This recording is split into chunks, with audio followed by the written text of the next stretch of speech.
ಮುನೋಜ್ ಕಬ್ಬಲ್ಲಿ ನಮ್ ಜೊತೆ ಸಾಮಾಜಿಕ ಹೋರಾಟಗಾರರಂತ ಸಿಂಧುವಲ್ಲಿ ಅಕ್ಬರ್ ಅವರು ಇದ್ದಾರೆ. ಅವ್ರನ್ನ ಮಾತಾಡ್ಸ್ತಾ ಹೋಗ್ತೀನಿ. ಸರ್ ನಮಸ್ತೆ. ನಮಸ್ಕಾರ. ಸರ್, ಹೋದ ಸರ್ಕಾರ ಹಿಜಾಬ್ ಅನ್ನ ನಿಷೇಧ ಮಾಡಿತ್ತು, ಆದ್ರೆ ಪ್ರಸ್ತುತ ಸರ್ಕಾರ ಹಿಜಾಬ್ ಏನಾದ್ರೆ ನಿಷೇಧಾಜ್ಞೆಯನ್ನ ಹಿಂಪಡೆದಿದೆ. ಈ ವಿಚಾರವನ್ನು ನೀವು ಹೇಳ್ತೀರಾ? ನೋಡಿ, ಮೊದಲನೇದಾಗಿ ಈ ವಿಚಾರನ ಯಾರು ಕೂಡ ದೃಷ್ಟಿಯನ್ನ ಕಣ್ಣಿನ ಪೊರೆ ತೆಗೆದು ನೋಡ್ಬೇಕು. ಯಾಕೆಂದ್ರೆ ನಾನು ಇವಾಗ ಅಕ್ಬರ್ ಮುಸಲ್ಮಾನ ವ್ಯಕ್ತಿಯಾಗಿದ್ರು ಕೂಡ ನಾವು ವಿಚಾರನ ಸತ್ಯಾಸತ್ಯತೆ ಆಧಾರದಲ್ಲೇ ಮಾತಾಡಬೇಕಾಗುತ್ತೆ. ಕಾಂಗ್ರೆಸ್ ಸರ್ಕಾರ ತನ್ನ ಪ್ರಣಾಳಿಕೆಯಲ್ಲೇ ಹೇಳಿತ್ತು, ನಾವು ಅಧಿಕಾರಕ್ಕೆ ಬಂದ್ರೆ ಈ ನಿಷೇಧಾಜ್ಞೆನ ವಾಪಸ್ ಹಿಂಪಡಿತೀವಿ ಅಂತ. ಅದರಂತೆ ಮಾಡಿದೆ. ಅದನ್ನ ನಾನು ಸ್ವಾಗತಿಸ್ತೀನಿ. ಸರ್, ಒಂದ್ ಕಡೆ ಹಿಜಾಬ್ ಅನ್ನ ಹಾಕೋ ಬರ್ಬೇಕು ಅಂತ ಈಗಿನ ಸರ್ಕಾರ ಏನಂದ್ರೆ ನಿಷೇಧಾಜ್ಞೆ ಹಿಂಪಡೆದಿದೆ, ಹಾಕೋ ಬಂದಿದೆ. ಇನ್ನೊಂದು ಕಡೆ ಈ ಅಪೋಸಿಟ್ ಪಕ್ಷ ಇರುವಂತವ್ರು ಏನಂತಂದ್ರೆ ಶಾಲಾ ಕಾಲೇಜು ಕಟ್ಟಡ ಮುಂಭಾಗದಲ್ಲಿ ಹೋಗಿ ಕೇಸರಿ ಶಾಲೆಗಳನ್ನ ಕೊಡುವಂತ ವಿಚಾರ ಈ ತರ ಮಾಡ್ತಿದ್ರೆ, ಈ ವಿಚಾರ ಏನಾದ್ರು ಬೇರೆ ತರ ಪರಿಣಾಮ ಬೀರುವಂತದ್ದು? ನಿಮ್ಮ ಪ್ರಶ್ನೆ ಏನು ಅಂದ್ರೆ, ಪಕ್ಷದವರಲ್ಲ, ಒಂದಷ್ಟು ಧಾರ್ಮಿಕ ಸಂಘಟನೆಗಳು ಏನ್ ಮಾಡ್ತಾ ಇದ್ದಾರೆ ಅಂದ್ರೆ, ಶಾಲೆ ಕಾಲೇಜುಗಳ ಮುಂಭಾಗದಲ್ಲಿ ಕೇಸರಿ ಶಾಲನ್ನ ಪ್ರತಿರೋಧವಾಗಿ, ಅಂದ್ರೆ ಈ ಒಂದು ವಿಚಾರಕ್ಕೆ ಪ್ರತಿ ಉತ್ತರವಾಗಿ ನಾವು ಕೊಡ್ತೀವಿ ಅಂತ ಹೇಳ್ತಾ ಇದ್ದಾರೆ. ನನ್ನ ಪ್ರಶ್ನೆ ಇಷ್ಟೇನೆ. ನೋಡಿ, ಹಿಂದೆ ಸೆರಗ್ ಹಾಕೊಳ್ಳೋದು ಅಥವಾ ವೇಲ್ ಹಾಕೋದು ಇದು ಒಂದು ಸಂಸ್ಕಾರದ ಪ್ರತೀಕ. ಹೆಣ್ಮಕ್ಳು ಹಿಜಾಬ್ ಧರಿಸ್ತಾ ಇದ್ದಾರೆ. ಇವತ್ತೇನು ಪೈಪೋಟಿಗೋಸ್ಕರ, ರಾಜಕೀಯ ಉದ್ದೇಶಕ್ಕೋಸ್ಕರ ಹೆಣ್ಮಕ್ಳೇನು ಹಿಜಾಬ್ ಆಗ್ತಾ ಇಲ್ಲ, ಹಿಂದೆನೂ ಆಗ್ತಾ ಇದ್ರು, ಆಗ್ತಾನೆ ಇದ್ದಾರೆ. ಆದ್ರೆ ಇವರು ಧಾರ್ಮಿಕ ವಿಚಾರಗಳನ್ನ ಇವತ್ತು ಶಾಲೆ ಕಾಲೇಜುಗಳ ಗುರಿಯಾಗಿಸ್ಕೊಂಡಿರ್ತಕ್ಕಂಥದ್ದು ಅಕ್ಷಮ್ಯ ಅಪರಾಧ. ಯಾಕೆ ಅಂತ ಹೇಳ್ತೀನಿ ಕೇಳಿ. ಹಿಂದೆ ಶಾಲೆ ಕಾಲೇಜು ವ್ಯಾಪ್ತಿಯಲ್ಲಿ ಧೂಮಪಾನ, ಮದ್ಯಪಾನ ಇಂಥದ್ದು ಎಲ್ಲ ಆಗ್ಬಾರ್ದು ಅಂತ ಒಂದು ಕಟ್ಟುನಿಟ್ಟಿ ಈಗಲೂ ಇದೆ, ಹಿಂದೆನೂ ಇದೆ, ಕಾನೂನಿದೆ. ಯಾಕೆ ಅಂದ್ರೆ ಅಡ್ಡ ಪರಿಣಾಮ, ದುಷ್ಪರಿಣಾಮ ಬೀರಬಾರ್ದು ಮಕ್ಕಳ ಮೇಲೆ ಅಂತ. ನೀವು ಹೋಗ್ಬಿಟ್ಟು ಅಲ್ಲಿ ಕೇಸರಿ ಶಾಲು, ಇಲ್ಲಿ ವಿರೋಧ ಪ್ರತಿರೋಧ ಅಂತ ನೀವು ಹೋದಾಗ ಅವರ ಏನು ಶೈಕ್ಷಣಿಕ ಫಲಿತಾಂಶ ಉನ್ನತಿ ಆಗುತ್ತಾ, ಉತ್ತಮ ಆಗುತ್ತಾ? ಸರಿ, ನಿಮ್ಮ ಹೋರಾಟ ಯಾವ್ದ್ಯಾವ್ದಕ್ಕೆ ಇದೆ? ಶಾಲೆಗಳು ಮುಚ್ತಾ ಇದಾವೆ, ಕಟ್ಟಡಗಳು ಕುಸಿತಾ ಇದಾವೆ, ಸರ್ಕಾರಿ ಶಾಲೆಗಳು ಅವನತಿಯ ಅಂಚಿನಲ್ಲಿದ್ದಾವೆ. ಈ ವಿಚಾರದಲ್ಲಿ ನೀವೇನಾದ್ರೂ ಹೋರಾಟ ಮಾಡಕ್ಕೆ ಮುಂದಾಗ್ತಾ ಇದ್ದೀರಾ? ಒಂದು ಬಟ್ಟೆಯ ಒಂದು ತುಂಡಿನ ವಿಚಾರ ಇಟ್ಕೊಂಡು ಸಮವಸ್ತ್ರಕ್ಕೆ ಅದು ಅಡ್ಡಿ ಆಗುತ್ತೆ ಅಂತ ಹೇಳೋರ್ಗೆ ನಾನು ಕೇಳೋ ಪ್ರಶ್ನೆ, ಸಮವಸ್ತ್ರ ಹಾಕಿರ್ತಾರೆ, ಇವಾಗ ಶಾಲೆ ಕಾಲೇಜುಗಳಲ್ಲಿ ಹೋದ್ರೆ ಬುರ್ಕಾ ತೆಗೆದು ಇಡ್ತಾರೆ ಅವರು. ಹಿಜಾಬ್ನ ಹಿಜಾಬ್ ಈ ಒಂದು ಬಟ್ಟೆ ಹಾಕೊಳ್ಳೋದ್ರಿಂದ ಇತರ ವಿದ್ಯಾರ್ಥಿಗೆ ಏನಾದ್ರು ತೊಂದರೆ ಆಗ್ತಾ ಇದೆಯಾ? ಅದರಿಂದ ಏನಾದ್ರು ಚೇಷ್ಟೆ, ಇವಾಗ ನಾವ್ ಏನೋ ಒಂದು ವಿದ್ಯಾರ್ಥಿ ದೆಸೆಯಲ್ಲಿ ಇರ್ಬೇಕಾದ್ರೆ ಪಕ್ಕದವ್ರಿಗೆ ತೊಂದರೆ ಆಗ್ಬಾರ್ದು, ಇದಕ್ಕೇನಾದ್ರೂ ನೀವು ಅವ್ರ ಪಾಡಿಗೆ ಅವ್ರು ಹೆಣ್ಮಕ್ಳು ಆಗ್ತಾ ಇರ್ತಕ್ಕಂಥ ಹಿಜಾಬಿನ ವಿರೋಧವಾಗಿ ಗಂಡ್ಮಕ್ಳಿಗೂ ಕೇಸರಿ ಶಾಲ್ ಕೊಡ್ತಾ ಇದ್ದೀರಾ. ಇಲ್ಲಿ ಎಲ್ಲಿದೆ? ನೀವು ಹೆಣ್ಮಕ್ಳ ವಿಚಾರದಲ್ಲಿ ಗಂಡ್ಮಕ್ಳನ್ನೂ ಶಾಮೀಲ್ ಮಾಡ್ತಾ ಇರ್ತಕ್ಕಂಥದ್ದು.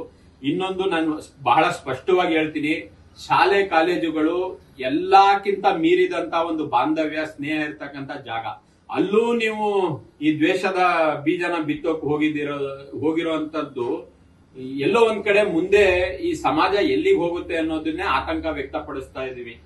ಇನ್ನೊಂದು, ನಮ್ಮ ಶಾಲಾ ಪಠ್ಯ ಪುಸ್ತಕದಲ್ಲಿ ಸಾಮಾಜಿಕವಾಗಿ ಕ್ರಾಂತಿಕಾರಿ ವಿಚಾರಗಳನ್ನ ಹೆಚ್ಚಾಗಿ ಮಾಡಿಲ್ಲ. ಯಾಕೆ ಅಂದ್ರೆ ಮಕ್ಕಳಲ್ಲಿ ಆ ಮನೋಭಾವ, ಹಿಂದೇನೋ ಬ್ರಿಟಿಷರಿದ್ರು, ಭಗತ್ ಸಿಂಗ್, ಸುಭಾಷ್ ಚಂದ್ರ ಬೋಸ್ ಅವರ ಇದನ್ನ ಗ್ಲೋರಿಫೈ ಮಾಡಿಲ್ಲ, ಅಂದ್ರೆ ಅವರನ್ನ ಜಾಸ್ತಿ ಮಾಡಿಲ್ಲ. ಗಾಂಧಿನ, ವಿವೇಕಾನಂದರ್ನ, ಈ ತರ ಶಾಂತಿ ದೂತರನ್ನ ಯಾಕೆ ಅದನ್ನ ಪಾಠದಲ್ಲಿ ಅಳವಡಿಸಿದರೆ ಮಾನಸಿಕ ಪರಿಣಾಮ ಬೀರುತ್ತದೆ, ಹೋರಾಟದ ಕಿಚ್ಚು ಮಕ್ಕಳಲ್ಲಿ ಇದಾಗಬಾರ್ದು ಅನ್ನೋ ಕಾರಣಕ್ಕೆ ಒಂದಷ್ಟು ಶಾಂತಿಯ ವಿಚಾರಗಳು, ಸಹನೆಯ ವಿಚಾರಗಳು ಇದನ್ನ ಅಳವಡಿಸಿದ್ದಾರೆ.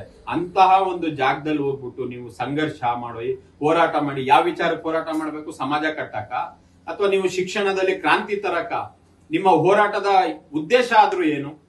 ಧಾರ್ಮಿಕ ವಿಚಾರಗಳನ್ನ ಶಾಲೆಯಿಂದ ಹೊರಗಿಡಿ ಅಂತ ಹೇಳೋರು ನೀವೇ, ಅದನ್ನ ತುರುಕ್ತಾ ಇರೋದು ನೀವೇ. ಇದು ನಾನು ಹೇಳೋದು, ಇವತ್ತು ನಿನ್ನೆಯಿಂದ ಏನಾದ್ರೂ ಹೋಗಿ ಹೊಸದಾಗಿ ಏನಾದ್ರೂ ಹಾಕೊಂಡು ಹೋಗಿದ್ರೆ ನಿಮ್ಮ ಈ ವಿಚಾರಕ್ಕೆ ನಾನು ಅಭಿಮತ ವ್ಯಕ್ತಪಡಿಸ್ತೀನಿ.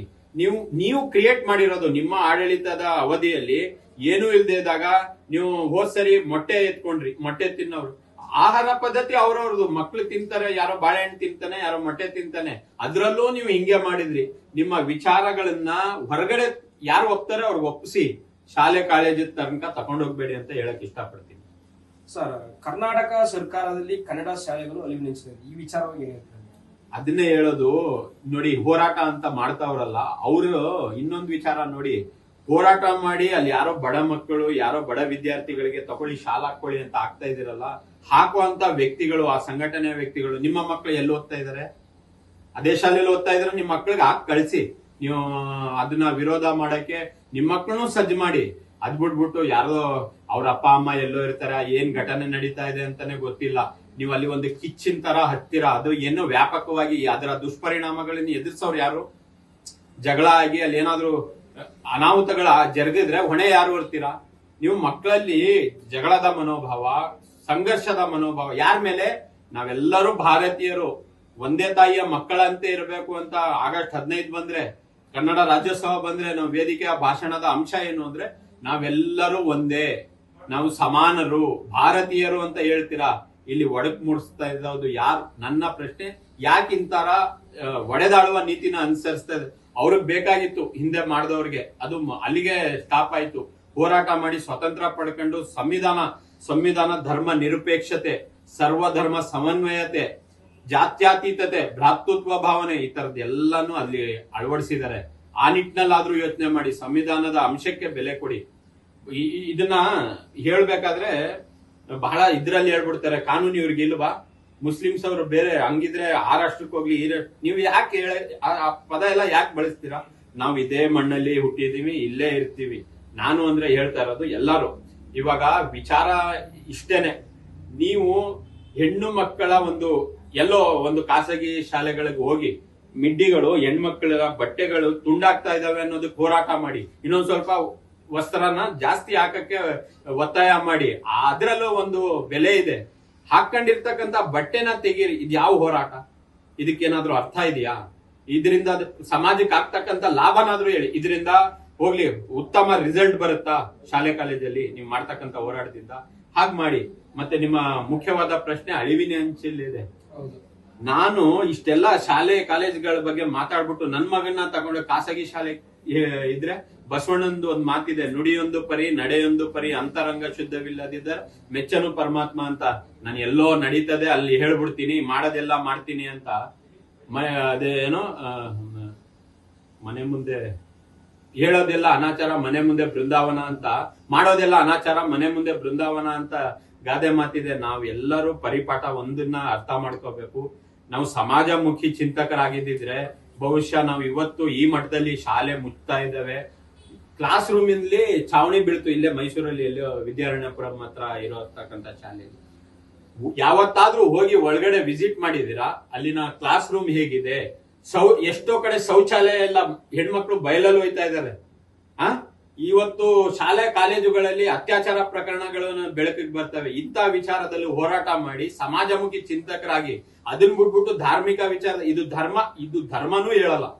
ನಿಜ ಹೇಳ್ಬೇಕು ಅಂದ್ರೆ ಇಂಥ ವಿಚಾರನ ಧರ್ಮನೂ ಕೂಡ ಪ್ರತಿಪಾದಿಸ್ತಾ ಇಲ್ಲ. ಅವರವರ ಧರ್ಮ ಅವರವರಿಗೆ.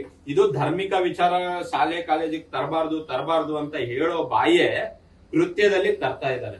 ನೀವು ಅವಲೋಕನ ಮಾಡಿದಾಗ ಯಾರು ಹೇಳ್ತಾವ್ರೆ ಅವರೇ ಹೆಚ್ಚಿಗೆ ಅದನ್ನ ಮಾಡ್ತಾ ಇರ್ತಕ್ಕಂಥದ್ದು. ನನ್ನ ಕೈ ಮುಗಿದು ಪ್ರಾರ್ಥನೆ ಮಾಡೋದು ಏನಪ್ಪಾ ಅಂದ್ರೆ, ಮಕ್ಕಳ ಮನಸ್ಸು ಅಲ್ಲಿ ಇನ್ನುವೇ ಈ ಒಂದು ಸಮಾಜದ ಈ ಒಂದು ಇದಕ್ ಬಂದಿರಲ್ಲ. ಅವರ ಬುದ್ಧಿ ಮಟ್ಟಕ್ಕೆ ನೀವು ಅಲ್ಲಿ ಏನೋ ವಿಷ ಬೀಜ ಬಿತ್ತಿ ಅವರ ಶೈಕ್ಷಣಿಕ ಇದ್ರ ಮೇಲೆ ದುಷ್ಪರಿಣಾಮ, ಅಡ್ಡ ಪರಿಣಾಮ ಬೀರುವಂತಹ ಇದಕ್ಕೆ ಮುಂದಾಗಬೇಡಿ ಯಾರು ಕೂಡ.